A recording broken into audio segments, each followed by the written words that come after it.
ಅಮ್ಮ ಕ್ಯಾರೆಟ್ ಹೇಗೆ K G? 40 ರೂಪಾಯಿ ಕೆಜಿ. ಬಟಾಣಿ ಹೇಗೆ? ಕೆಜಿ 80. ಹೌದಾ, 1 kg ಟೊಮೊಟೊ ಕೊಡಮ್ಮ. ಆಯ್ತಣ್ಣ.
ಹೇ ಜಾನು,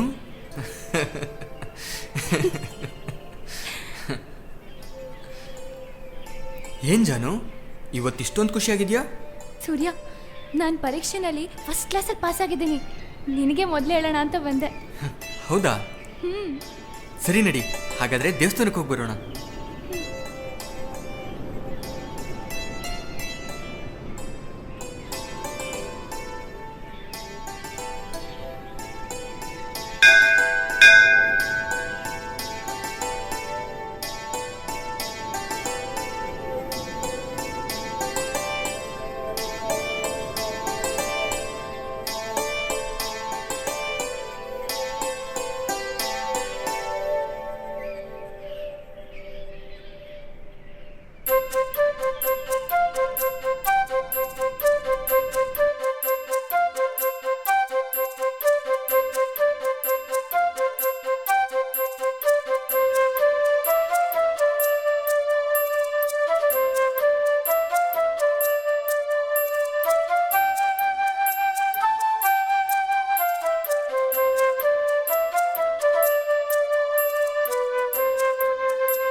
ಸೂರ್ಯ, ನೀನು ನನ್ನ ಇಷ್ಟಪಟ್ಟಿದ್ದರಿಂದಲೂ ನನ್ನನ್ನು ಎಷ್ಟು ಪ್ರೀತಿ ಮಾಡ್ತೀಯ.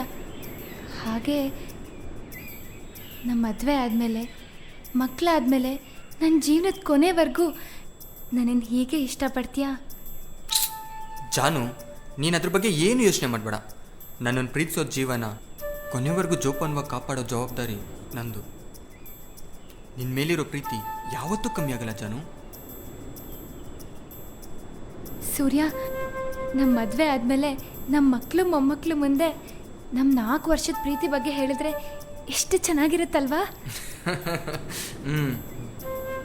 ಸೂರ್ಯ, ನೀನು ಅಜ್ಜ ಆಗ್ತೀಯಲ್ಲ, ಆಗ ನಿನ್ನ ನಾನು ಸೂರ್ಯ ಅಂತ ಕರೆಯಲ್ಲ, ಸೂರಪ್ಪ ಸೂರಪ್ಪ ಅಂತ ಕರಿತೀನಿ. ಓ, ಸೂರಪ್ಪ ಅಂತ ಕರಿತೀಯಾ?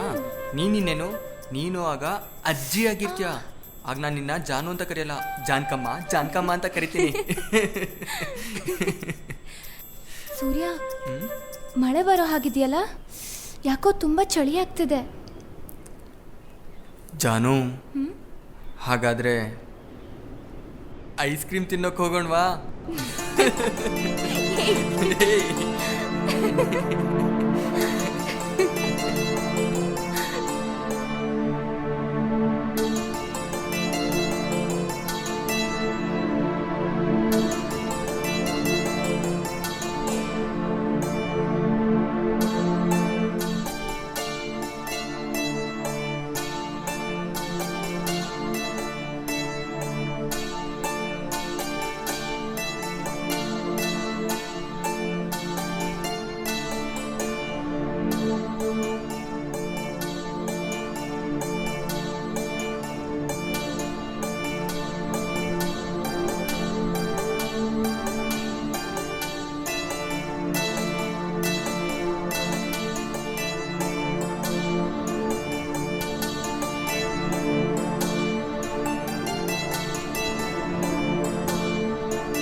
ರೀ, ಕಾಫಿ ಕೊಡ್ಲಾ?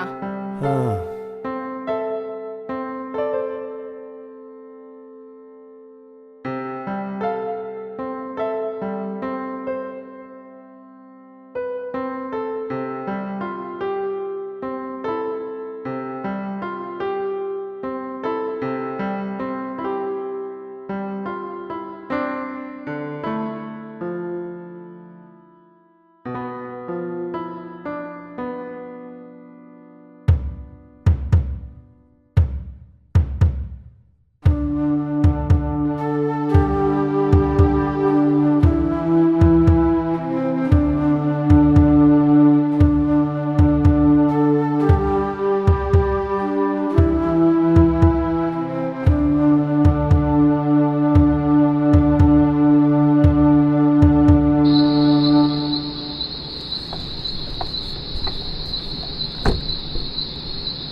ಜಾನು, ಹೇ ಹೇ ಜಾನು, ಜಾನು, ಹೇ ಹೇ ಜಾನು, ಕೋಪ ಮಾಡ್ಕೋಬೇಡ ಜಾನು.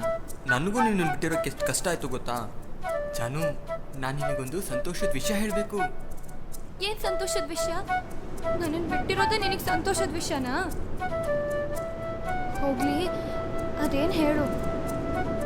ಹೇ, ಅದನ್ನಷ್ಟು ಈಸಿಯಾಗಿ ಹೇಳೋಕ್ಕಾಗುತ್ತಾ? ಅದು ಸರ್ಪ್ರೈಸ್.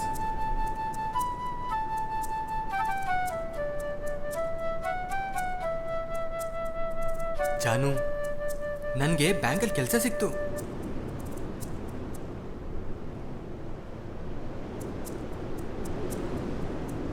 ಜಾನು, ಹೇಗಿದ್ರು ನನಗೆ ಕೆಲಸ ಸಿಕ್ತು. ನಮ್ಮ ಪ್ರೀತಿ ವಿಷಯನ ನಮ್ಮ ಅಪ್ಪ ಅಮ್ಮಂಗೆ ತಿಳಿಸಿ ನಿಮ್ಮ ಮನೆಗೆ ಹೆಣ್ಣು ಕೇಳಕ್ಕೆ ಬರ್ತೀವಿ. ಆಗ ನೀನು ಮದುವೆ ಹೆಣ್ಣು ಥರ ರೆಡಿಯಾಗಿರು, ಆಯ್ತಾ? ನನ್ನ ಜಾನು ನಾಚ್ಕೊಂಡ್ರು ಅದೆಷ್ಟು ಚೆನ್ನಾಗಿ ಕಾಣಿಸ್ತಾಳೆ. ಓ ಜಾನು, ಟೈಮ್ ಆಯಿತು, ಈಗ ನೀನು ಮನೆಗೆ ಹೊರಡು. ನನಗೂ ಸ್ವಲ್ಪ ಕೆಲಸ ಇದೆ, ಮತ್ತೆ ಸಿಗೋಣ. ಬರ್ತೀನಿ.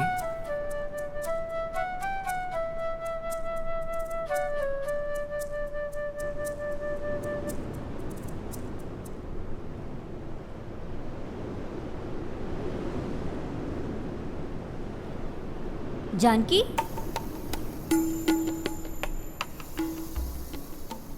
ಕಾಮಿನಿ, ಏನು ಜಾನಕಿ, ಎಷ್ಟು ದಿನ ಆಯ್ತು ನಿನ್ನನ್ನು ನೋಡಿ? ಈ ನಡುವೆ ಒಂಟಿಯಾಗೆ ಕಾಣೋದೇ ಇಲ್ಲ. ಯಾವಾಗ ನೋಡಿದ್ರು ಜಂಟಿಯಾಗೇ ಇರ್ತೀಯಾ? ಏನು ವಿಷಯ? ಯಾರೋ ಒಬ್ಬ ಹುಡುಗನ ಜೊತೆ ಯಾವಾಗಲೂ ಊರೆಲ್ಲ ಸುತ್ತಾ ಇರ್ತೀಯಲ್ಲ, ಅವನ ಮೇಲೆ ಅಷ್ಟೊಂದು ನಂಬಿಕೆ ಇದೆಯಾ? ಏನು ಎಲ್ಲ ಮುಗಿತಾ ಹೇಗೆ? ಏಯ್, ನಾನು ಸೂರ್ಯನ ಬಗ್ಗೆ ಹಾಗೆಲ್ಲ ಮಾತಾಡಬೇಡ ಕಣೆ. ಅವನು ಬೆಂಕಿ ಇದ್ದ ಹಾಗೆ. ಅವನು ಯಾವತ್ತೂ ತಪ್ಪು ಮಾಡೋನಲ್ಲ ಕಣೆ. ತಾನು ಉರಿದ್ರು ಬೇರೆಯವ್ರಿಗೆ ಬೆಳಕು ಕೊಡೋ ಅಂತ ದೊಡ್ಡ ವ್ಯಕ್ತಿ ಅವನು. ಇದೆಲ್ಲ ನಿನ್ನಂಥವ್ರಿಗೆ ಅರ್ಥ ಆಗಲ್ಲ ಬಿಡು. ನಾನು ಬರ್ತೀನಿ.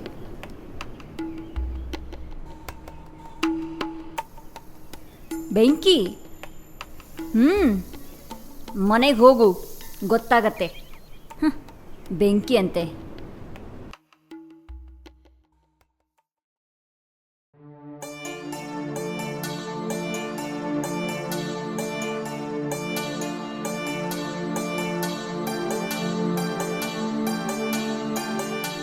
ಜಾನಕಿ, ಏನು ಮಾಡ್ತಾ ಇದ್ದೀಯಮ್ಮ? ಓದ್ತಾ ಇದ್ದೀನಪ್ಪ. ನಿನ್ನ ಮಾರ್ಕ್ಸ್ ಕಾರ್ಡ್ನ ನೋಡಿದ್ನಮ್ಮ. ನೀನು ಕಷ್ಟಪಟ್ಟು ಓದ್ತಾ ಇರೋದು ಅದರಲ್ಲಿ ಕಾಣಿಸ್ತಿಲ್ಲ. ಅಲ್ಲಮ್ಮ, ನಾನು ನಿನಗೆ ಏನು ಕಡಿಮೆ ಮಾಡಿದ್ದೀನಮ್ಮ? ಏನೂ ಇಲ್ಲಪ್ಪ. ಅದು ನಿನ್ನ ಗೆಳತಿ ನಿನ್ನ ಹುಡ್ಕೊಂಡು ಬೆಳಗ್ಗೆ ಮನೆ ಹತ್ರ ಬಂದಿದ್ಲು. ನಾನೊಬ್ಬ ಬಡ ಪ್ರೈಮರಿ ಸ್ಕೂಲ್ ಮಾಸ್ಟ್ರು ಕಣಮ್ಮ. ನನ್ನ ಕೈಲಾದ ಮಟ್ಟಿಗೆ ನಿನಗೆ ತಾಯಿ ಇಲ್ಲದ ಕೊರತೆ ಬರದ ಹಾಗೆ ನಿನ್ನನ್ನು ಸಾಕಿದ್ದೀನಮ್ಮ. ಆದರೆ ಇವಾಗ ಅಪ್ಪ, ನಿಮಗೆಲ್ಲ ವಿಷಯ ಗೊತ್ತಾಗಿದೆ ಅಂತ ನನಗೆ ಗೊತ್ತಾಯ್ತು. ಅಪ್ಪ, ನೀವು ನನ್ನ ತುಂಬ ಪ್ರೀತಿಯಿಂದ ಸಾಕಿದ್ದೀರಪ್ಪ. ಆದರೆ ಸೂರ್ಯ ಕೂಡ ನನ್ನನ್ನು ಅಷ್ಟೇ ಪ್ರೀತಿಸ್ತಾನೆ. ನಿಮ್ಮಷ್ಟೇ ಚೆನ್ನಾಗಿ ನನ್ನನ್ನು ನೋಡ್ಕೋತಾನೆ. ಅವನ ಜೊತೆಗಿದ್ರೆ ನಾನು ತುಂಬ ಸಂತೋಷವಾಗಿರ್ತೀನಪ್ಪ. ನಮ್ಮ ಜಾತಿ ಬೇರೆ ಆಗಿರಬಹುದು, ಆದರೆ ನಮ್ಮ ಮನಸ್ಸು ಒಂದೇ ಆಗಿದೆ. ಅಪ್ಪ, ದಯವಿಟ್ಟು ದೊಡ್ಡ ಮನಸ್ಸು ಮಾಡಿ ನಮ್ಮ ಮದುವೆಗೆ ಒಪ್ಪಿಗೆ ಕೊಡಿಯಪ್ಪ. ನೋಡಮ್ಮ, ಈ ಬಡತನದಲ್ಲೂ ಸ್ವಾಭಿಮಾನ ಉಳಿಸ್ಕೊಂಡು ಬದುಕ್ದವನು ನಾನು. ಈಗ ಈ ವಯಸ್ಸಿನಲ್ಲಿ ನಿನ್ನಿಂದ ಕೆಟ್ಟ ಹೆಸರು ಪಡೆಯೋಕ್ಕೆ ನಾನು ಸಿದ್ಧ ಇಲ್ಲಮ್ಮ. ನೀನು ಯಾರನ್ನ ಹೋಗಿ ಕಟ್ಕೊಂಡು ಮದುವೆ ಮಾಡ್ಕೊಂಡು ಬಂದರೆ 4 ಜನ 4 ಮಾತಾಡೋದನ್ನ ನಾನು ಹ್ಯಾಕ್ ತಾನೇ ಕೇಳಿಕೊಂಡು ಬದುಕ್ಲಮ್ಮ. ಇದೆಲ್ಲ ನನ್ನಿಂದ ಸಾಧ್ಯ ಇಲ್ಲಮ್ಮ, ಸಾಧ್ಯ ಇಲ್ಲ. ಅಪ್ಪ, ಬೇರೆಯವ್ರು ಏನೋ ಮಾತಾಡ್ತಾರೆ ಅಂತ ನನ್ನ ಜೀವನ ನಿರ್ಧಾರನ ಸಮಾಜ ತಗೊಳ್ಳೋದು ನನಗಿಷ್ಟ ಇಲ್ಲ. ನೋಡಮ್ಮ, ನಿನಗೊಪ್ಪೋ ಅಂತ ವರನ ನಾನು ಆಗಲೇ ಸಿದ್ಧಪಡಿಸಿದ್ದೀನಿ, ಹುಡುಕಿದ್ದೀನಿ. ದಯಮಾಡಿ ಆ ಹುಡುಗನ್ನ ಮದುವೆಯಾಗಿ ಸುಖವಾಗಿ ಸಂಸಾರ ನಡೆಸಮ್ಮ. ಇಲ್ಲಪ್ಪ, ನೀವೇನೇ ಹೇಳಿ, ನಾನು ಸೂರ್ಯನೇ ಮದುವೆ ಆಗೋದು. ನಾನು ಸೂರ್ಯನೇ ಮದುವೆ ಆಗೋದು. ಇಷ್ಟು ಹೇಳಿದ ಮೇಲೂ ನೀನು ಇದೇ ನಿರ್ಧಾರ ತಗೊಳ್ಳೋದಾದ್ರೆ ನೀನು ನನ್ನ ಮಗಳು ಅನ್ನೋದನ್ನು ಮರೆತು ನಿನ್ನನ್ನು... ಅಪ್ಪ, ಏನಾಯ್ತಪ್ಪ? ಅಪ್ಪ, ಕೂತ್ಕೊಳ್ಳಿ. ಅಪ್ಪ, ಇದೆಲ್ಲ ನನ್ನಿಂದಾನೇ ಆಗಿತ್ತು. ಅಪ್ಪ, ಅಪ್ಪ ಮಾತಾಡಿ.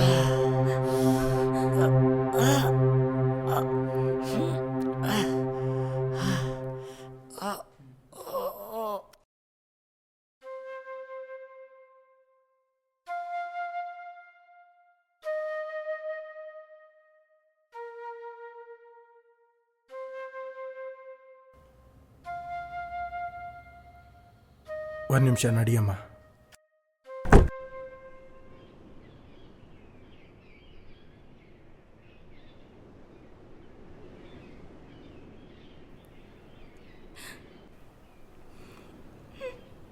ನೋಡಮ್ಮ,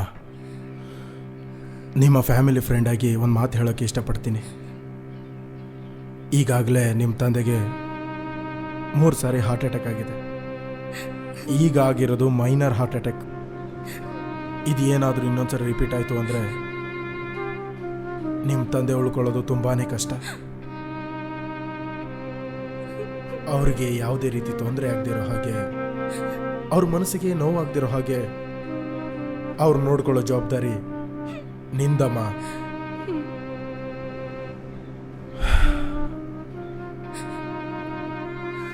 ನಾ ಇನ್ನು ಬರ್ತೀನಿ. ಏನಾದರೂ ಇದ್ರೆ ಹೇಳಿ ಕಳಿಸು.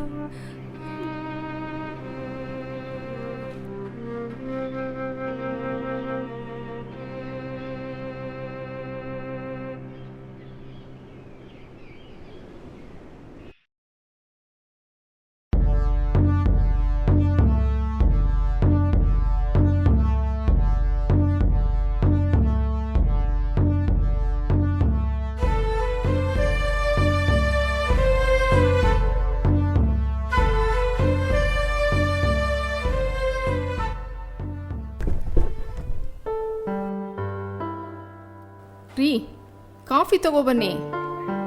ಹಾಂ ಹಾಂ.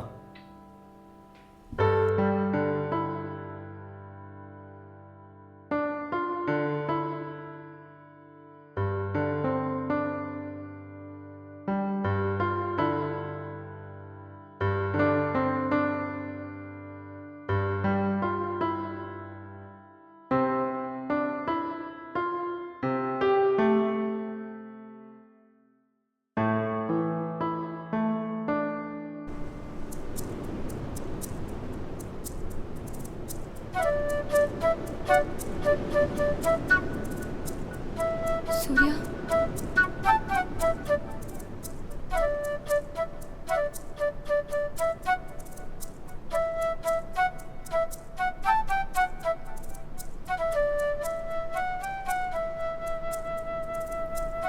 ಏನ್ ಜಾನು, ನಿನಗೋಸ್ಕರ ಬೆಳಗ್ಗೆಯಿಂದ ಕಾದು ಕಾದು ಸಾಕಾಗೋಯ್ತು ಗೊತ್ತಾ.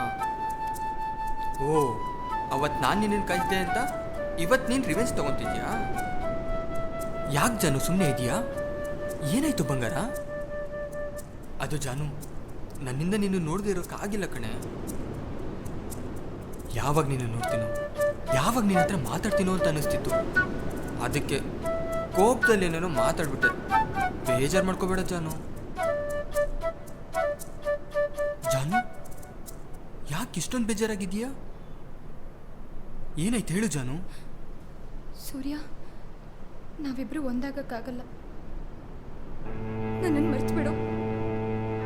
ದಯವಿಟ್ಟು ನನ್ನನ್ನು ಅರ್ಥ ಮಾಡ್ಕೊ.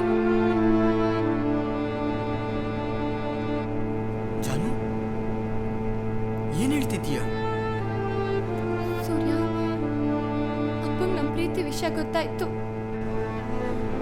ಅದೇ ವಿಷಯಕ್ಕೆ ಮಾತಿಗೆ ಮಾತು ಬೆಳೆದು ಅಪ್ಪಂಗೆ ಹಾರ್ಟ್ ಅಟ್ಯಾಕ್ ಆಗೋಯ್ತು. ಡಾಕ್ಟ್ರು ಅವ್ರಿಗೆ ಇಷ್ಟ ಇಲ್ದಿರೋ ಯಾವ ಘಟನೆ ಮತ್ತೆ ನಡಿಬಾರ್ದು ಅಂತ ಹೇಳಿದ್ದಾರೆ. ನಾನು ಅವ್ರಿಗೆ ನಿಮ್ಮ ಮಾತು ಮೀರಲ್ಲ ಅಂತ ಮಾತು ಕೊಟ್ಟಿದ್ದೀನಿ. ಅಪ್ಪಂಗೆ ನಮ್ಮ ಪ್ರೀತಿ ಇಷ್ಟ ಇಲ್ಲ. ಅದಕ್ಕೆ ನನಗೆ ಬೇರೆಯವ್ರ ಜೊತೆ ಮದುವೆ ಮಾಡ್ತಾರಂತೆ. ಸೂರ್ಯ, ನೀನನ್ನ ಅರ್ಥ ಮಾಡ್ಕೋತೀಯ ಅಲ್ವಾ?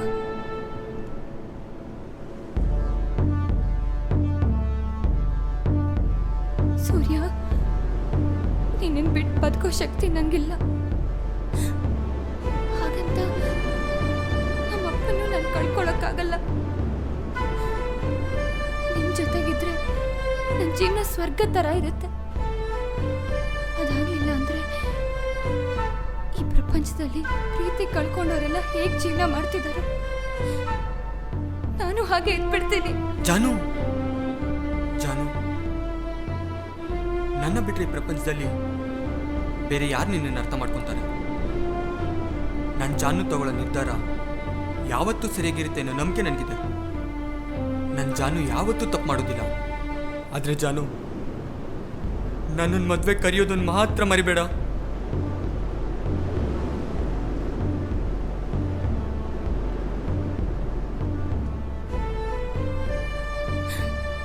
ಬೇಡ ಸೂರ್ಯ, ಬೇಡ. ನಾನು ಇಷ್ಟೊಂದು ಪ್ರೀತಿಸೋ ಈ ಹೃದಯಕ್ಕೆ ನಾನು ನಿನ್ನೋಳಾಗಿರೋ ಈ ಕ್ಷಣಗಳ ಜೊತೆಯಾಗಿರ್ಲಿ. ನಾನು ಬೇರೆಯವ್ರ ಜೊತೆ ಹೆಜ್ಜೆ ಹಾಕೋದನ್ನ ನೋಡೋ ಹಾಗೆ ಮಾಡಿ ಈ ಹೃದಯಕ್ಕೆ ಇನ್ನೂ ನೋವು ಮಾಡೋದಕ್ಕೆ ನಂಗೆ ಇಷ್ಟ ಇಲ್ಲ.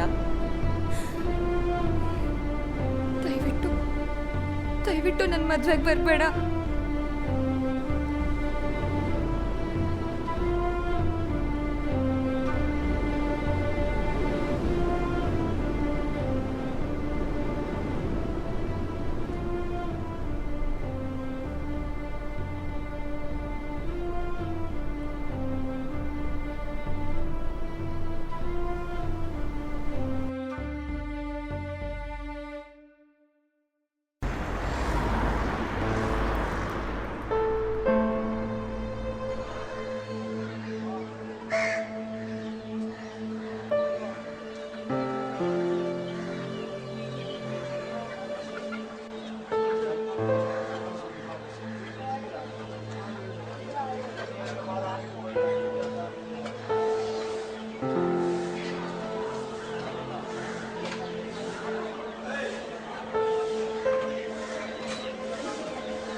ನೀನು ಹೇಳ್ತಾ ಇದ್ದಲ್ಲ, ವಯಸ್ಸಾದ ಮೇಲೆ ನನ್ನನ್ನು ನೀನು ಸೂರಪ್ಪ ಅಂತ ಕರಿತೀನಿ ಅಂತ. ಈಗ ಎಲ್ಲರೂ ನನ್ನನ್ನು ಸೂರಪ್ಪ ಅಂತಲೇ ಕರೆಯೋದು.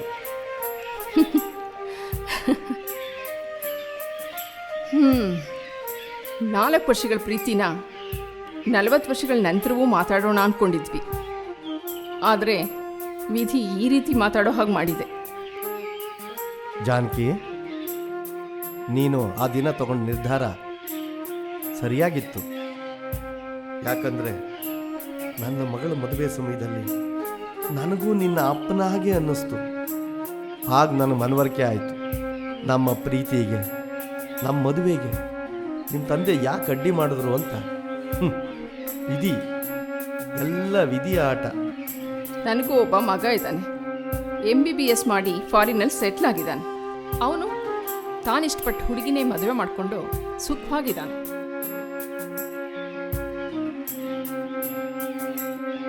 ಹೋಗಲಿ ಬಿಡಿ. ಜಾನಕಮ್ಮ, ಇನ್ನೇನು ಸಮಾಚಾರ? ಎಲ್ಲ ಸೌಖ್ಯನಾ? ಎಲ್ಲ ಚೆನ್ನಾಗೇ ಇದೆ. ಯಾಕೋ ತುಂಬ ಚಳಿ ಆಗ್ತಿದೆ ಅಲ್ವಾ? ಜಾನಕಮ್ಮ, ಹಾಗಾದರೆ ಐಸ್ ಕ್ರೀಮ್ ತಿನ್ನಕ್ಕೆ ಹೋಗೋಣ.